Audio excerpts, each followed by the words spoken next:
9권 3장 조스가 나타났다. 안녕하세요 친구들.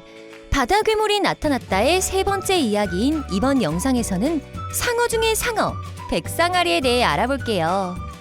오늘 함께 살펴볼 내용은 초등 3학년 과학 동물의 생활, 4학년 국어 내용을 간추려요. 5학년 과학 생물과 환경, 그리고 중등 2학년 과학 동물과 에너지와 연계된답니다. 그럼 무시무시한 상어를 만나러 출발해볼까요? 무더운 여름, 해수욕장의 개장과 함께 제주도 해수욕장에는 상어 퇴치기가 설치되었습니다. 상어 퇴치기는 상어의 감각기관에 미세한 전류를 흘려보내 쫓아내는 장치인데요.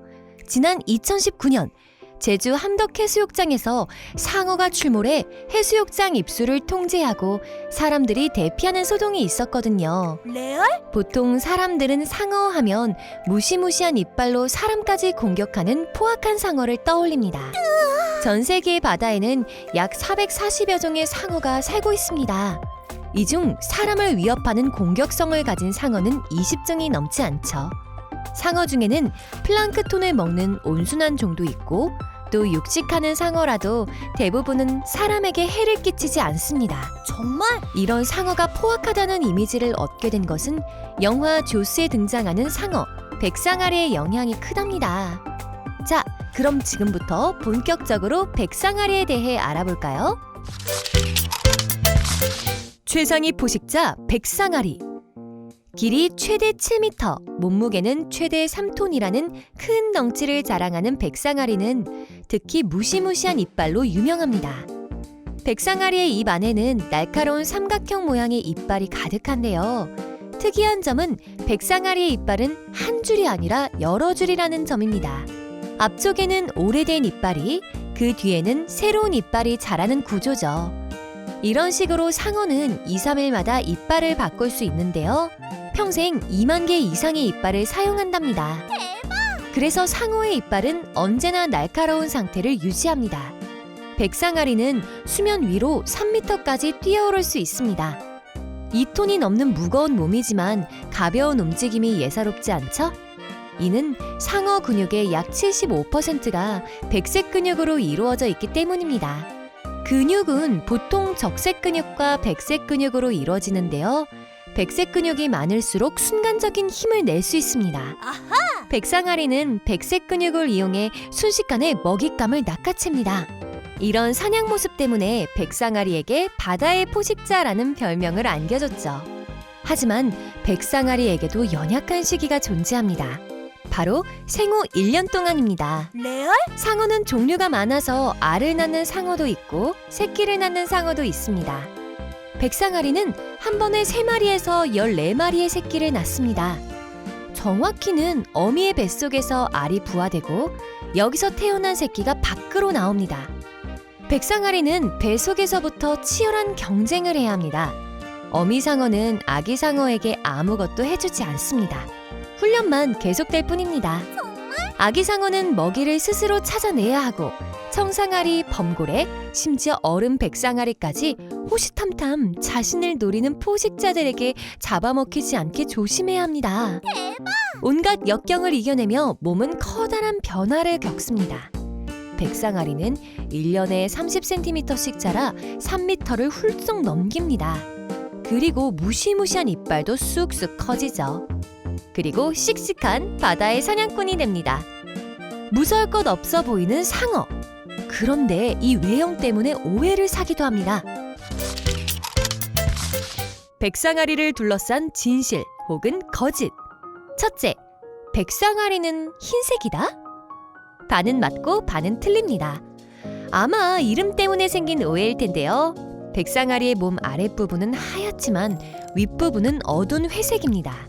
덕분에 하늘에서 보면 백상아리 색깔이 바다 및 바닥과 비슷해 구분하기 어렵습니다. 둘째, 백상아리는 식인 상어다? 땡! 상어는 바다 사자를 더 좋아합니다. 백상아리가 사람을 공격하는 이유는 먹을 만한 가치가 있는 것인지 시험해보기 위해서입니다. 사람은 통통하지도 않고 지방도 적어서 백상아리가 좋아하는 먹잇감이 아닙니다. 아하! 셋째, 상어는 멍청하다? 그렇지 않습니다. 상어는 바다사자를 사냥하기 위해 먹잇감의 눈에 띄지 않게 숨었다가 뒤에서 공격하는 법을 스스로 터득합니다. 무리에서 떨어져 나온 바다사자를 노려야 한다는 것도 스스로 깨닫죠. 실제로 상어의 바다사자 사냥 성공률은 50%로 사자의 사냥 성공률보다 훨씬 높답니다. 사실 상어의 사냥 성공률이 높은 이유가 한 가지 더 있습니다. 사냥을 도와주는 최적의 도구, 로렌치니 기관 덕분입니다. 최첨단 사냥 도구 로렌치니 기관. 1678년 이태리의 해부학자 스테파노 로렌치니가 상어 주둥이 쪽에서 이상한 점을 발견했습니다. 아빠의 거뭇거뭇한 턱수염처럼 작은 구멍들이 아주 많이 퍼져 있는 것을 찾아낸 겁니다. 대박! 그는 이 구멍의 역할이 궁금해서 상어를 해부해봤습니다. 그랬더니 각각의 구멍은 젤리로 가득 차 있었습니다. 그리고 이 작은 구멍 속 젤리들은 상어의 머리 깊은 곳까지 연결되어 있었죠. 정말? 과학자들은 상어 주둥이의 작은 구멍들이 무언가를 느끼기 위해서 생겨난 것이라 추측했고, 이 구멍을 처음 발견한 로렌치니의 이름을 따 로렌치니 기관이라 부르기 시작했습니다. 그리고 시간이 흘러 대략 250여 종의 어류가 몸에서 전기 신호를 만들어낸다는 사실이 밝혀졌습니다. 순간적으로 고압을 만들어서 먹이 사냥에 나서는 전기뱀장어, 전기가오리 등도 있지만 대부분의 어류는 전기 신호를 정보 전달의 수단으로 사용합니다.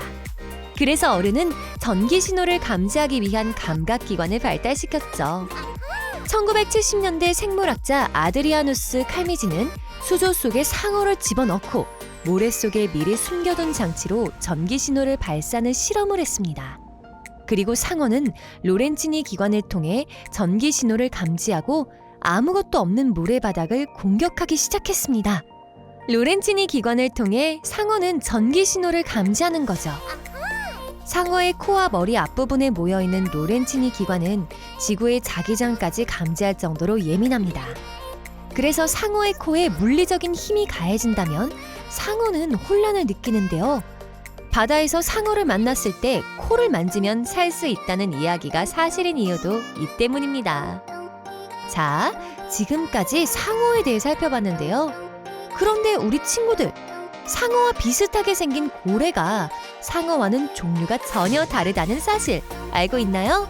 우리 한번 자세히 살펴볼까요? 고래는 사람과 같은 포유류로 젖을 먹는 동물입니다. 포유류란 젖꼭지가 있어서 엄마가 새끼에게 젖을 먹이는 동물입니다. 다른 포유류처럼 고래는 공기를 들이마셔 폐를 통해 숨을 쉬고 따뜻한 체온을 유지합니다. 그래서 우리는 종종 숨을 쉬기 위해 수면 위로 올라온 고래를 목격하기도 하죠. 반면 상어는 어류 중 하나입니다. 다른 물고기들처럼 상어는 차가운 피를 가지며 물속에서 아가미로 숨을 쉽니다. 상어는 새끼에게 젖을 물리지 않죠. 그런데 여기 우리 친구들을 헷갈리게 하는 물고기가 하나 있습니다. 바로 고래상어입니다. 고래상어는 상어일까요? 고래일까요? 고래상어는 상어입니다. 하지만 거대하다는 이유로 고래란 이름이 붙었습니다. 고래상어의 최대 크기는 18m. 지상에 사는 어떠한 동물보다 크며 상어 중에서 가장 큰 크기를 자랑합니다. 하지만 플랑크톤이나 작은 새우 등을 좋아하는 식성을 가졌답니다. 작은 먹이생물로 고래상어가 충분한 영양분을 섭취하기 위해서는 계속 먼 바다를 헤엄치면서 바닷물을 마셔야 한답니다. 참 흥미롭죠? 자, 이렇게 오늘은 바다의 포식자 상어와 어류인 상어와 달리 포유류인 고래와 고래상어 이야기까지 살펴봤는데요. 이제 상어가 무섭기보다는 친숙하죠? 하지만 상어를 바다에서 만나면 가까이 다가가선 안 된다는 사실 꼭 기억하도록 해요. 오케이. 그럼 친구들, 다음 영상에서 또 만나요. 안녕.